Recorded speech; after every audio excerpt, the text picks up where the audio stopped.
It's Gunward time! Hello people, welcome back to another video. So today I'm gonna show you another set dungeon video.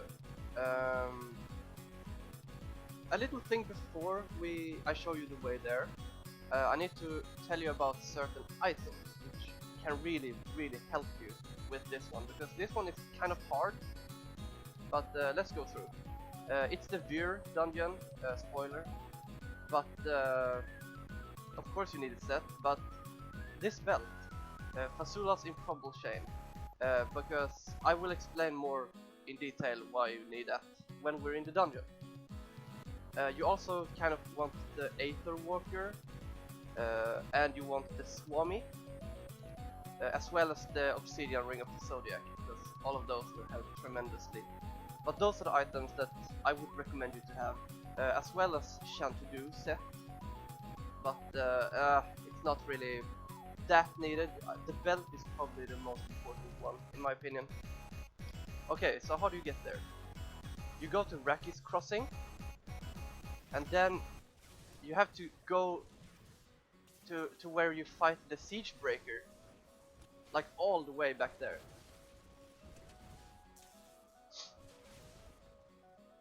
So I'm just gonna cut past this because you probably know how to get to the Siege Breaker. Okay, so yeah, this is right before the Siege Breaker, right? You just go up the stairs here, and there it is. Alright, so what do you do here? Okay, first of all, you gotta kill 565 monsters without taking that fatal damage. That's a lot of monsters. Reach 100 stacks while in Arcana form 3 times. Kill enemies while in Arcana form, so kill 300 enemies, and just kill everything for the mastery. But let's start from the top.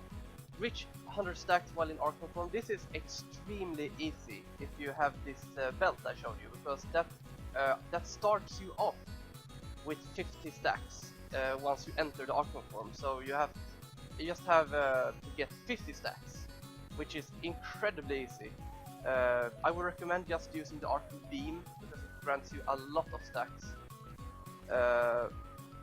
But that is probably the easiest thing. I mean, the objectives in here is not really that hard to say.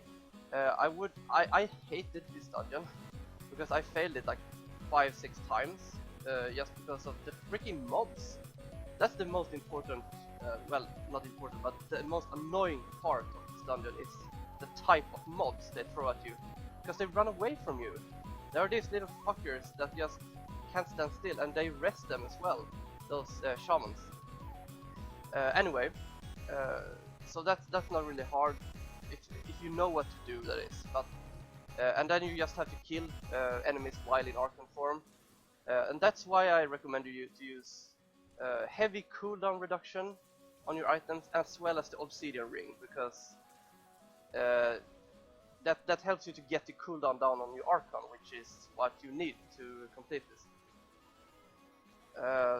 But other than that, I don't know really. And yeah, of course, the Swami, the helmet in your cube, that allows you to have. If you watch here now, my Arcana is running out, but I still have the stacks, right? So at least I can do some considerable damage, even if I'm not in Arcana. And you're really gonna need that in this dungeon, because that's the thing I had some problems with to finish this. Is I couldn't really get the necessary damage to kill these mobs outside of Arcane. But I found that Blizzard and Electrocute did a job fairly well here, as you can see. Other than that, just enter Arcane form as much as you can and just teleport around, and try for God's sake, try as hard as you can to not miss any mobs, because as you will see here in a moment, I just want to stress that I just want to reiterate that this dungeon can really kick your ass if you're not careful enough. Because as you will see here, my timer almost ran out. because I had missed some mobs that I didn't even know I missed. Because these annoying mobs, they just run away from you, and you just have to try your best to find them. You see here, I have 12 mobs left, and I have 1 minute. I was like, it couldn't be so hard to find them, right? But look at this, I mean, there is one, and then I'm desperately trying to find, like, the last ones, 7 left. Oh, I should take the time to address that. Aether Walker, the weapon I showed you earlier, is extremely good here because you can teleport without having to trigger its cooldown, which allows for a lot of movement, which you're gonna need, trust me. But luckily I actually find the necessary monsters around here, so whew, that was a really close call. But hopefully you can do this as well after having watched this, so I hope you enjoyed, and I'll see you next time. You have a good day.